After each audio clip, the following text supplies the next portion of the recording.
I'm sitting here with Randy Bear. He's a member of Muscoda First Nation, and he's going to share with us his history of his family. So, Randy, can you tell me a little bit about your family, who your mom and dad are, your grandparents and great grandparents? My mother and father. My father is the late Mervyn John Bear, just passed a couple of months ago at the age of 91.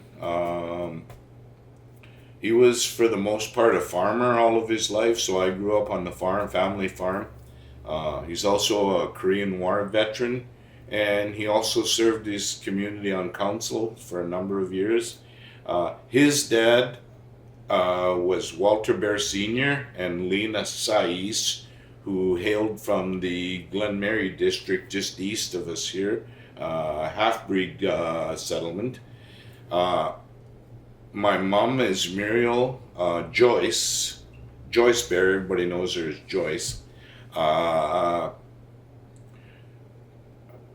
Housewife, farm wife, all her life, great cook.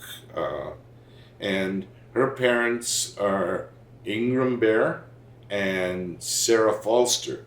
Now, Sarah Falster is from the Weldon area.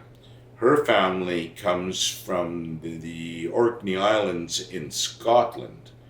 In fact, I'm going there. I do family history, genealogy, history, kind of a nerd that way. I'm planning a trip to Scotland to do some more research on the Falster line. However, that's my parents and great grandparents or grandparents. If you had 3 or 4 hours, I could go back much further on many branches.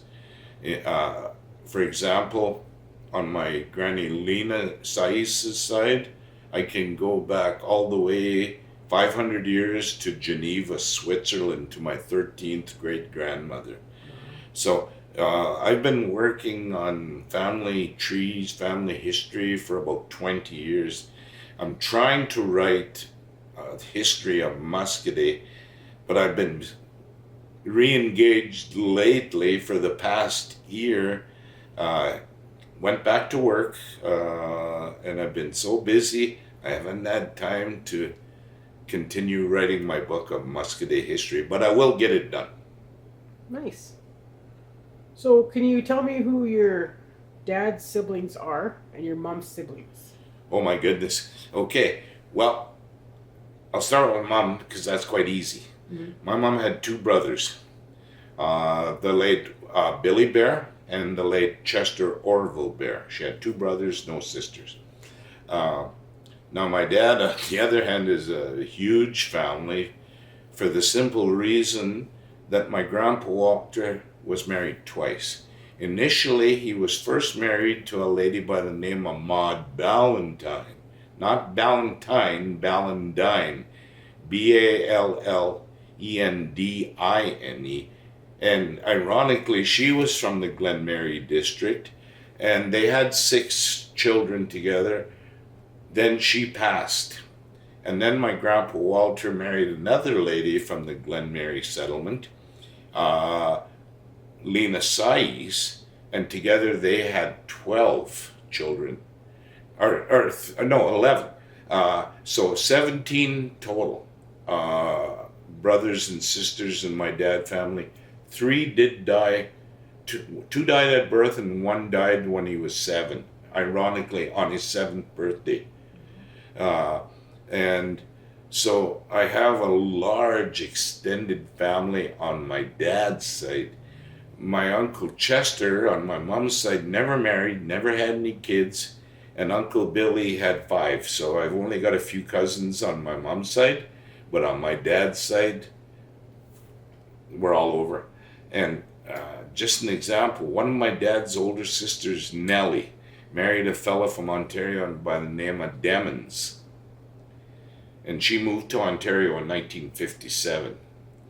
From Auntie Nellie moving out to Ontario, I now have 44 cousins in Ontario. Wow.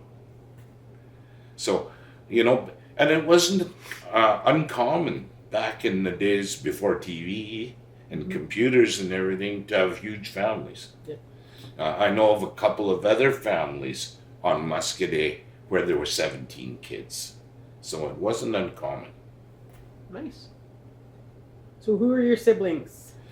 I have 2 brothers and 1 sister. I'm the oldest. Then I have a younger brother, Brian, and a youngest brother, Dean. And my sister is Norma Fremont. Yeah. Ironically, she is married to Councillor Herman Crane's first cousin. I see. So who are your children? I have 4 children. Candace Ulick is the oldest. Dallas Amiot, and Shelby Amiot, and Quinn Amiot Bear. From them, I have 9 grandchildren. Nice. And what's their names? Okay, Candace has 1 daughter, Aniston. Call her Annie. Yeah. Dallas has 4 children. Brooklyn is the oldest. Jenna, Madison, and Dallin is the youngest. And I'm going to see Dallin play for the Provincial Hockey Championships at 5:30 at Art Hauser tonight. Awesome. Provincial champions. Wow. Shelby's has 3 boys. The oldest is Cody Richard Randy Bear, and there's Liam and Grayson, and Quinn has 1 boy, Aries. Beautiful. Beautiful. So I'm changing gears here. What do you remember as a child growing up on Muscadet? My best memories, to tell you the truth, are of school. We had lived in Winnipeg up until I was about 5 years old, because after the Korean conflict, after the Korean War, my dad signed up for another 4 years in the Army, and he did those at Camp Shiloh, which is just out of Winnipeg. So we lived in Winnipeg. We moved back to Muscadet when I was 5 and a half, thereabouts, and I began school on Muscadet. I went to grade 1, 2, and 3 in the old white schoolhouse down on the other side of the river. Still standing, and we're hoping to preserve that and try and turn it into a cultural museum and a historical museum in the coming years. But I can still remember my first day of school. Somebody other than my brother to play with. Because I was always into sports. Brian was a bookworm. I became a bookworm later, but I could never get Brian to play sports with me. So when I got to school, new friends. Yep. And it was great. I loved school. I loved reading. And I loved interacting with all my friends. It was great. The school times were really good. Awesome. So back then, how did families help each other and treat each other? Back then, there was a real sense of community. You know, for example, every Sunday we went to church. Everybody went to church. The church was full every Sunday. After church, people would gather and have picnics or go visiting around the whole community from house to house. And every time you went to somebody's house, come on in, are you hungry? Have something to eat. That's where people are, always trying to feed each other. Look, I learned from that. But not only in visiting and meeting, but they used to have barn building bees or house building and community gardens where everybody pitched in and everybody helped one another. After we moved back here, my dad began farming, and after a few years he was doing okay, and we always had chickens, and we always had a garden, and we always had fuel. So, many times I can remember people would come, late in the evening, John, we're out of fuel for our fuel stoves. And sometimes they wouldn't have any money, but nobody ever left our place empty-handed. And that's the way everybody was. if you could help somebody, that's what you did back in the day. And when our first curling rink was built, everybody was there to help flood the rink. Nobody ever said, how much am I getting paid? Yeah. Because we were so happy to get that facility, everybody was more than willing to help to get it going so we could start curling and start playing hockey on the outdoor rink beside the curling rink. And that's the way it was with powwows, with rodeos, with sports days, with all those kinds of things that used to happen on a regular basis. Everybody chipped in and everybody helped out one another. Yes, that's awesome. That very rarely you see that nowadays. Where do you think that disconnect began? In my opinion, Yeah. I think it started with the advent of the internet and computers.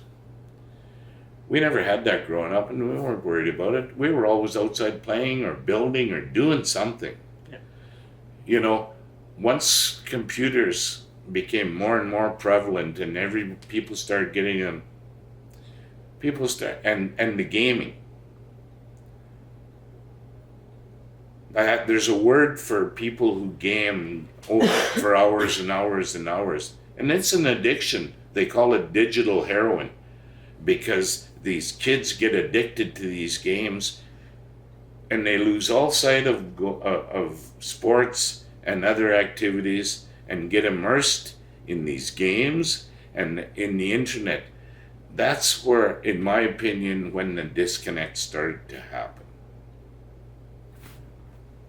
Negative effects on some for sure.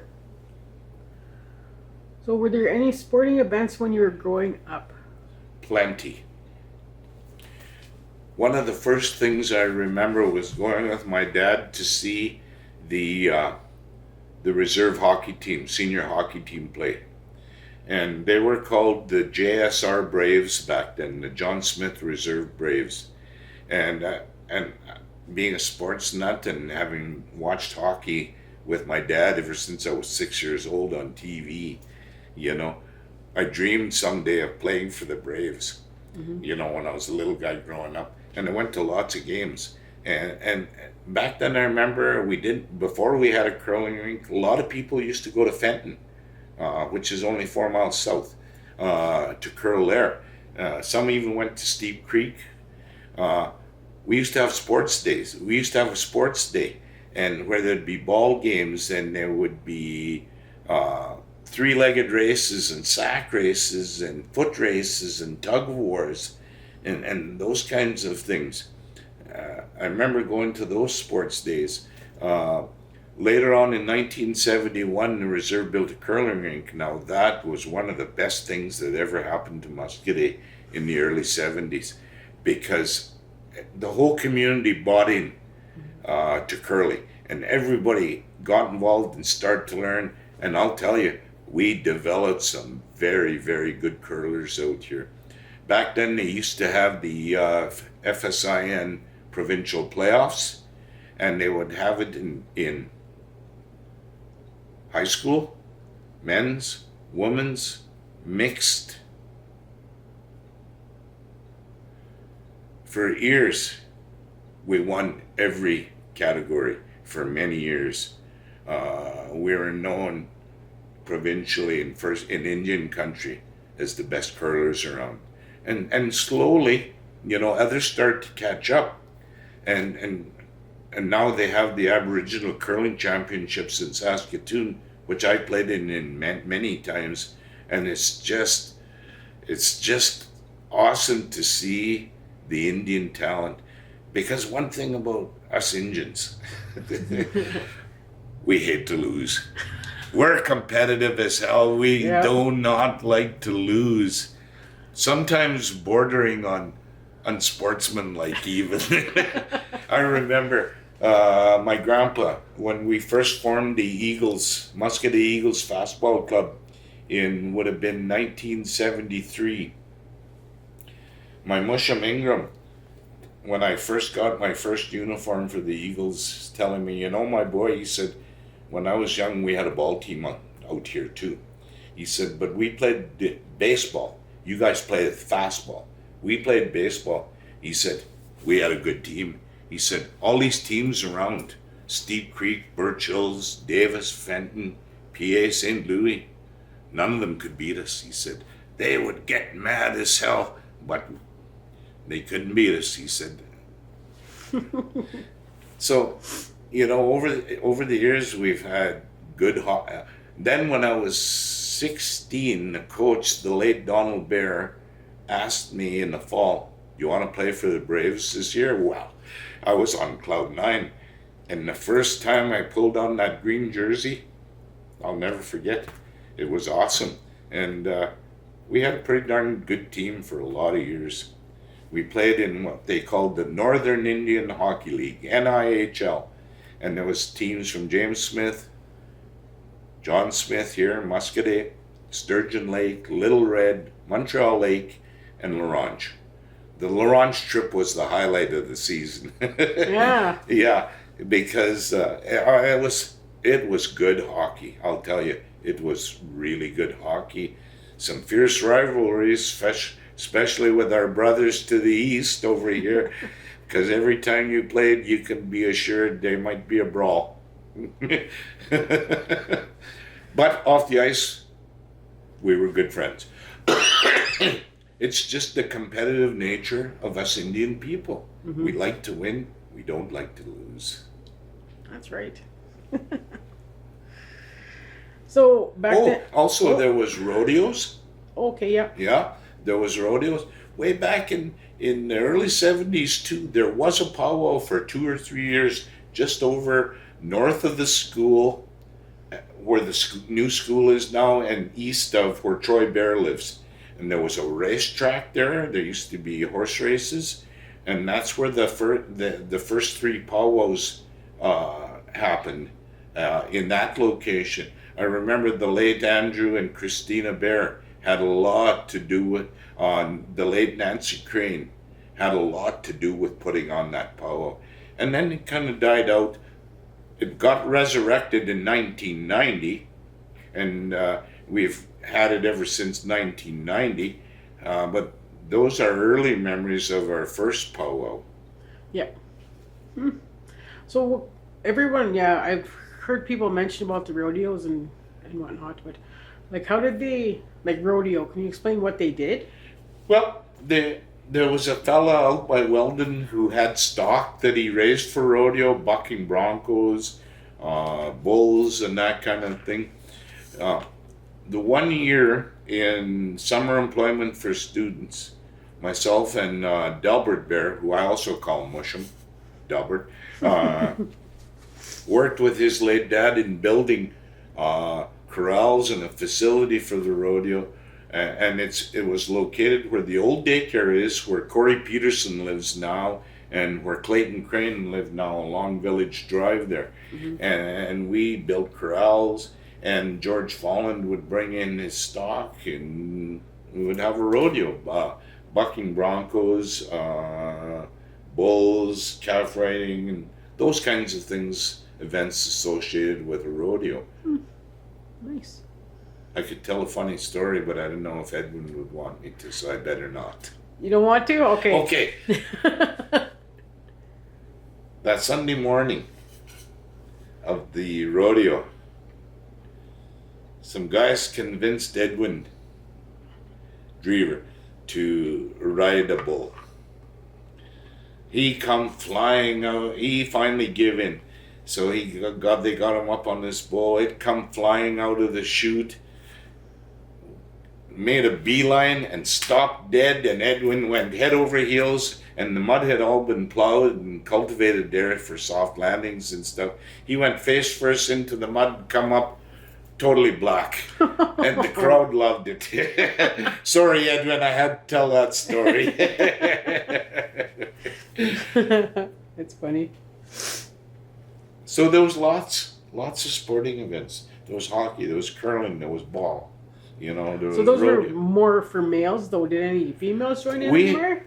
In 1974, a group of us formed the Muscadet Sports and Recreation Club.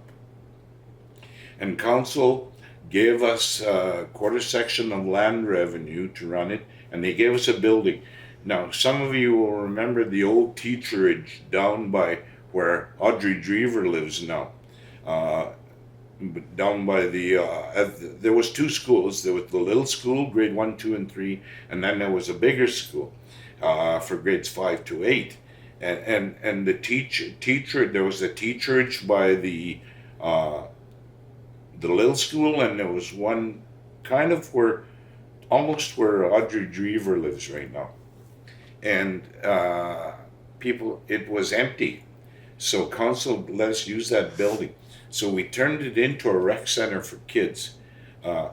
In the office, there was 4 rooms upstairs, so we had the curling club and committee. We had the ball club and committee, curling, hockey, ball. It was 4, but anyways, we had committees, and then we started having we got a junior girls fastball team going. Yeah. And that was coached by Ivan and Herman, who were members of the senior team, the Eagles team. And that's the first time I can remember girls taking part in sports. Of course, they curled. They did a lot of curling. A lot of excellent lady curlers here. In fact, my mom curled until she was 71. Wow. Pretty cool. But for the most part, there was some ball and some curling that the girls were involved with. And then later on, co-ed slow pitch, of course. Right, okay. Okay, so do you know if there was any medicine people in our community back then? The last medicine man I know of is the late Joe Smith. He's a direct descendant of our first chief, John Smith. And I remember a story being told about him when I was about 9 years old. I was always one of these kids who would try and hang around and listen to the old people talk and tell their stories. And I remember the story that when I was about 9, that our hockey team was playing another reserve. And one of our best players had a breakaway, and as he was coming in on goal, he fell down. And he couldn't get up, and they had to help him off the ice. And he never played for the rest of that game. And I heard this story, and I remember it so clearly that they brought him to Joe Smith's place. And this was way back in the days before telephones. There were no phones on the reserve. When they brought that player into Joe Smith's house, he was sitting on the table with a basin of water and some herbs and medicines in there. And he was waiting for them. And they were kind of taken aback, and he said, "I felt the earth move. I knew you boys were coming." And he bathed the legs of that player, and that player walked out of his house. Wow. I remember that story being told when I was 8, 9, 10 years old. And that's the last medicine man, I think, in Muscatine. Now, there's medicine people who know about which herbs and medicines to gather.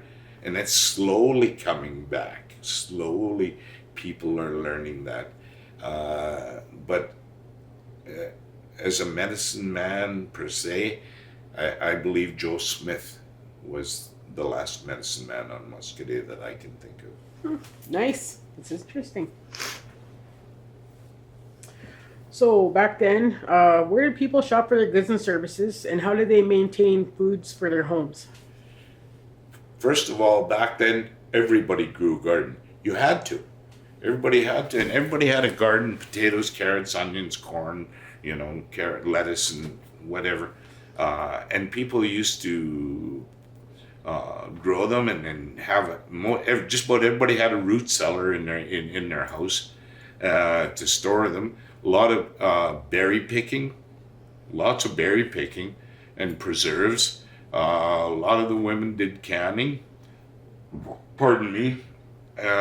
on their own and raise a few chickens maybe for the eggs and then the chickens at the end. Most of the shopping, you have to remember that this highway didn't go through the reserve then. This highway was only built in 1969-70.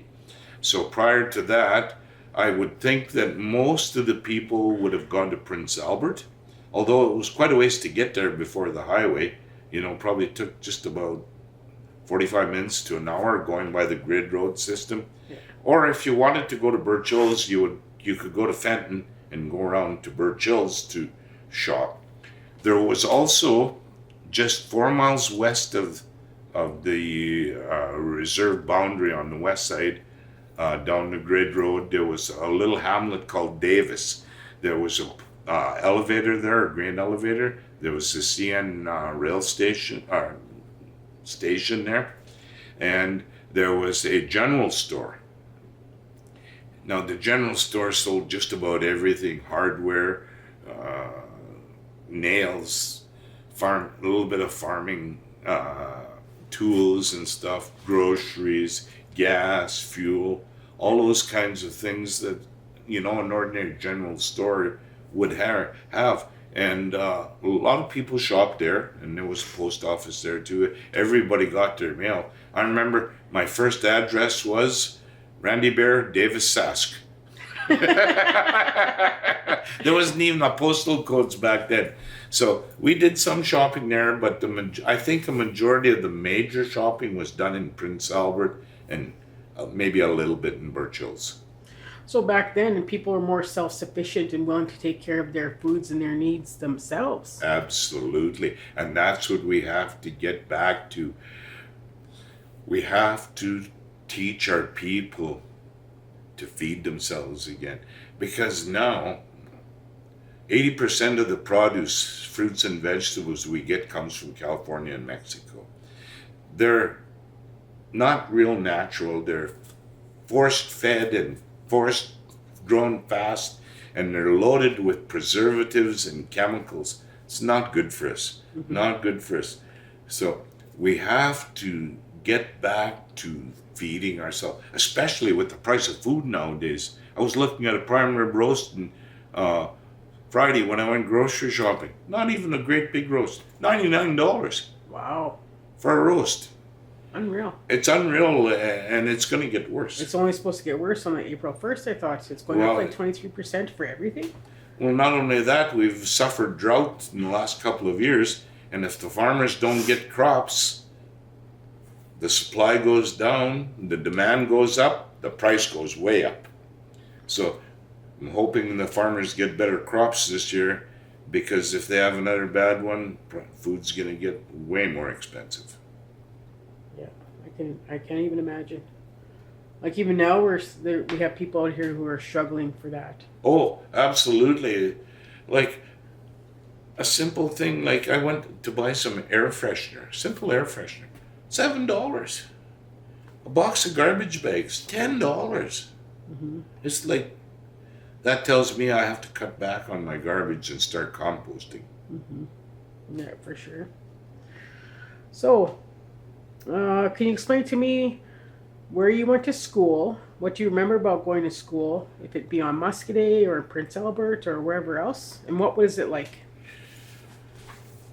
Grade 1, 2, and 3 were spent on here in Muscadet at the little one-room schoolhouse for grade 1, 2, and 3, one teacher. It was great. Made some fast friends, lifelong friends there. Loved learning, I always loved learning, I loved reading, and loved playing with my friends at recess and noon. It was fantastic. Then when I was going to be going in grade 4, Muscadet started busing the kids to north of Muscadet, about, I would say, 8-10 miles, out on Highway 302 east to Prince Albert East Central. That was the first time I knew I was an Indian. Other than, up until that point, I was just a normal little boy growing up on the farm, going to school, having fun with my friends, not a care in the world. that's the first time I experienced racism when we start going to the school north of the reserve. And the teachers condoned it, in fact, encouraged it. And it was a struggle. And we had to fight literally almost every day. Uh, uh, but we were kind of lucky in that we had four older boys in grade 8 who probably should have been in grade 10 or 11. But they were older. And they were wiser, and they straightened out those guys. Because they were young men, really. And we fought them for a couple of years until we were kind of quasi accepted and then they found out we were pretty good athletes, so we started playing on the teams, and that's when their teams started winning. But for example, we go to, saying about grade 6, starting in grade 6, we didn't have a whole lot of guys from the reserve going to school because we were a small community back then. We go to play soccer, and they'd say, blacks against the whites. Okay. There would be about 12, 13, 14 of them. There'd be 7 or 8 of us, all on the field at once. Yeah. They never beat us once. Not once in 3 years. Grade 7, 8, 6, 7, and 8. They used to get so mad, and that used to bring my grandpa's words back. My grandpa's words later on when I got older resonated more with me. And when he told me we had a pretty good ball team, nobody around could beat us. They get mad as hell, but they couldn't beat us. And that was so true when we went to school at East Central. Went there till grade 8. It only went up to grade 8. And then for grade 9 and 10, I started going to school in Prince Albert. We had a bus that ran. It was called Prince Albert Technical High School. It was fairly new at that time. I think it was built in 1963. I started going there in 1970. And I went there for 2 years, and then I transferred to Birch Hills and did my grade 11 and 12 in Birch Hills. Great. It was a great school back then. Later, quite a few years later, I went back to university and did 4 years at the Gabriel Dumont Institute in the College of Education. And then a few years later, I went back, took some more, couple of years of classes in sociology. So, back in the day, I've heard some stories about you being somewhere, I don't know, holed up in Parliament or somewhere. Where are you, INAC or somewhere? Tell me that story. Okay. That is probably one of the best experiences of my life. Mm-hmm. It was over visiting at my Uncle Lal and Susie's. Susie's sister Laverna was babysitting there. I think she was maybe a year younger than me. But I was kind of sweet on her. And I was over there listening to music with her one day. And all of a sudden a van pulled up, and it's Vern Knight comes in. And he says, Randy, he says, how'd you like to go on a trip to Ottawa? We're trying to get one youth or two from each reserve to go to Ottawa to a Native youth conference. And I said, let's go. So I quickly packed a bag, went home, jumped in the van, went home. My dad was out working in the field. My mom didn't want me to go, but I was bound and determined. I was young and rash and impulsive back then. Still kind of am a little bit. So I packed a bag. Mom had $10. She gave it to me. Well, we went to Saskatoon and stayed in the Friendship Center that night. I spent that $10 in the Queen's Hotel that night. And so there was 4 vans of us youth from Saskatchewan. We started on the road to Ottawa. We joined up at the Winnipeg Friendship Center with a caravan that had come from BC and Alberta. And all along the way, as we got closer to Ottawa, more and more people were joining us. And it's funny, it's funny you should ask that, because just the other night I was at my computer and I thought, I wonder if I can find the newspaper from, so I'm getting ahead of myself. So, 3 nights into the trip, when we camped out at night and we lit bonfires, sang songs, played the guitar and stuff, we're camped about 30 miles outside of Ottawa. And we have a bonfire going as usual, people sitting around. And all of the organizers all suddenly called for quiet. And they said, well, we have something we need to tell you. We're not really going to a Native Youth Conference. And everybody was kind of, whoa, what's going on here? Yeah. And they said, we're going to take over the Department of Indian Affairs. And there was dead silence for about 10 seconds, and then next morning, 8 o'clock, we were all in the parking lot. As soon as they opened the doors, we stormed the building. We put all of the employees out, locked up the building. We brought in the press and the TV cameras, and we occupied Indian Affairs for 48 hours. We were protesting the cap on education, non-recognition of the James Treaty, the Jay Treaty, 1793 Jay Treaty, and the James Bay Hydroelectric Project, which displaced thousands of Indian people. And those Indian people never even got power. So we occupied that building for 48 hours. Like I said, we let in the press and journalists. And we actually made the national news that night. And my uncle, who was getting ready to go to the night shift, saw me on the news, giving it the old aim salute. And that was one of the best experiences I had in my life. I actually turned 17. I was 16 when we went. I turned 17 on the 13th floor of the Department of Indian Affairs. And I've been fighting them ever since. Later on in life, I was fortunate enough to be elected to council for 15 years, and I still fought them tooth and nail. And I will till the day I die. It's an interesting story. Would have been fun. Oh, it was a gas. Yeah. It was a gas. And I still keep in contact with many of those people who went on that trip. So did anything come of it? Well, the Jay Treaty is recognized now. We're making inroads on Indian education now. So 50 years later, well, better late than never, I guess. But that's why we keep on fighting. Yeah. Awesome.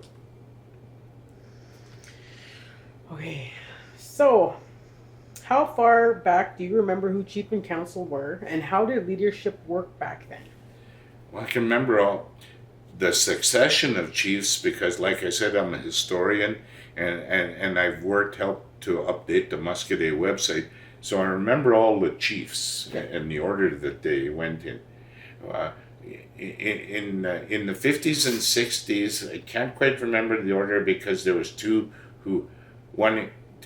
years one would win, then this one would win, then this one would win again, then this would win again. But the first chief I can actually remember when I was 17, because by then I was starting to get more interested in the community and leadership and those kinds of things. Yep. And I would go to the band office and ask questions. What's our population and stuff like that. My first recollection is the old chief, Andrew Bear. And he was the first elected chief. Initially, the first chiefs were hereditary chiefs, but he was the first elected chief in 1947. And so I remember him. And when I first got into council in 1990, he was the elder in council.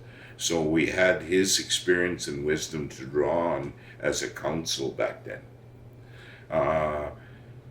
Who were the councillors?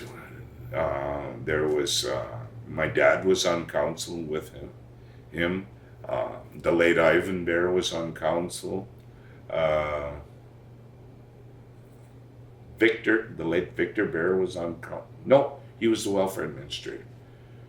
But I remember my dad, Ivan Bear, under Andrew's leadership. Those two I can remember. And that's going back to about, I'm thinking,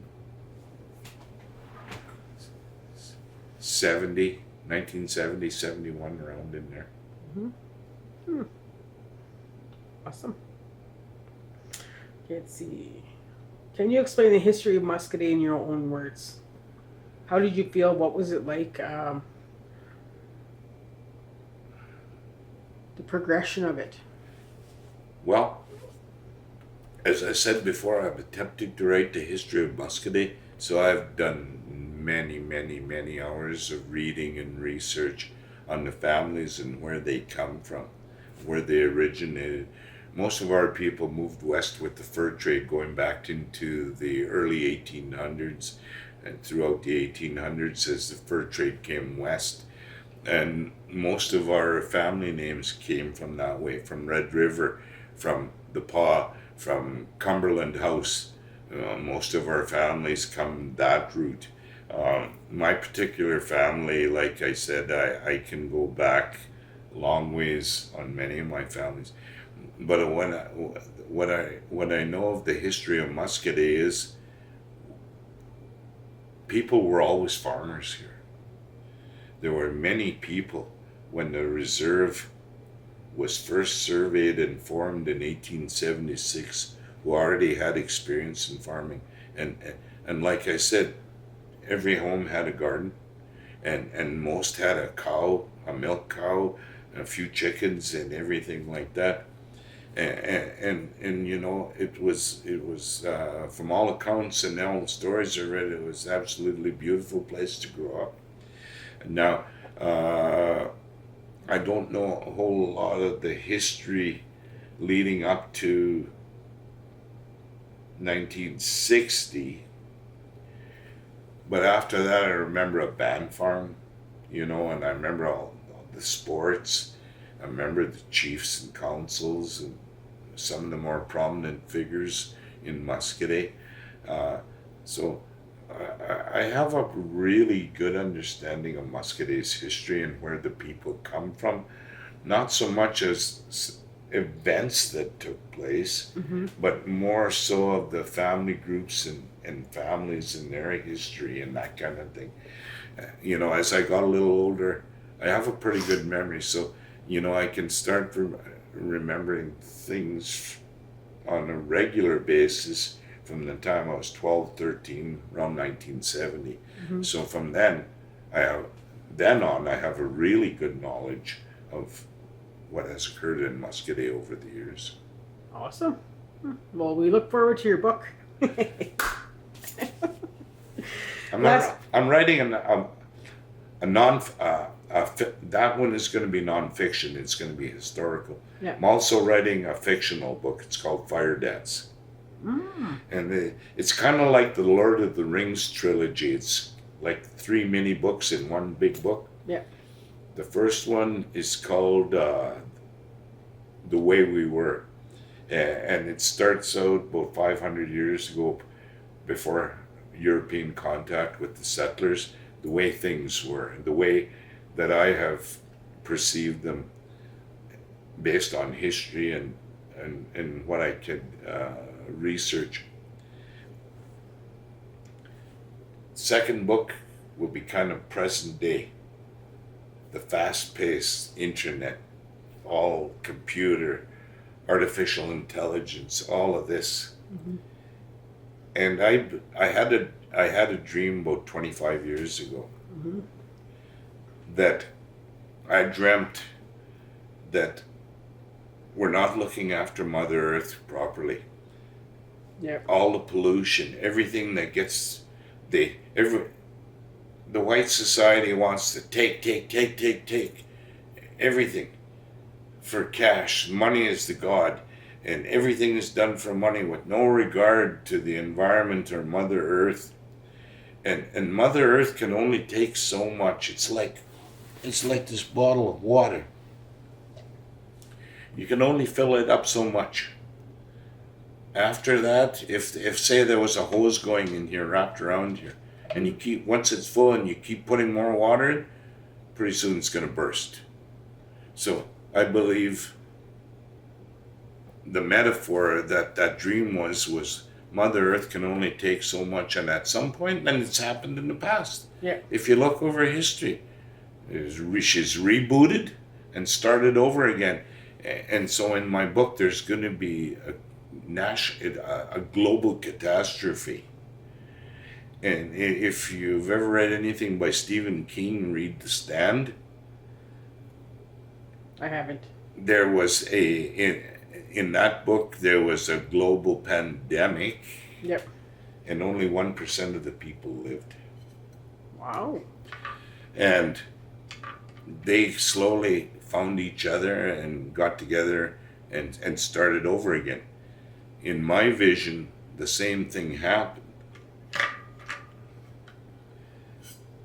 But what was left was the indigenous people of the world. The Maoris, the Aztecs, the Sami people in Scandinavia, the Maoris, the indigenous people in North America, the Ainu people in Japan are the indigenous people. They were the ones left, and they were the ones who rebooted and started over again. That's the second book. And the third one will be called The Way We Were. Wow. Oh no, Interesting. that's the first book, The Way We Were. The third book, it will be called The Long Way Home. Back to our roots. That's just me. It sounds interesting. Well, it's coming. It's coming. Yeah, nice. I can just imagine. I can't even imagine actually. It'd probably be a really good book to read. People say I'm not a bad writer. Nice. Okay, so our last question here. What important message do you want to share with our future generations about the importance of education? My parents stressed education. My dad only had grade 7. But for my money, he was the smartest man I ever knew. But he was very ashamed that he was, what he said, poorly educated. Book-wise, maybe, but in the school of hard knocks and life experience, he had a PhD. My mom, the same thing. She went to grade 8. She tried to go to school in Prince Albert, but back then you had to go and live in Prince Albert and board out. And her and Ruby Bear, her best friend, went to Pacey. They went for 2 weeks. They got homesick and they come back for a weekend and they never went back. So they have stressed the importance of education to all of their children. My brother Brian, Dean, Norma, and I. All three, me, Brian, Dean, all have university degrees.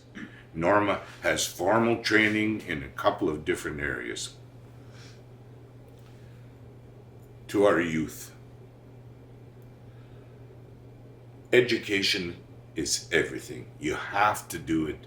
Without education, your chances are limited on what you can do.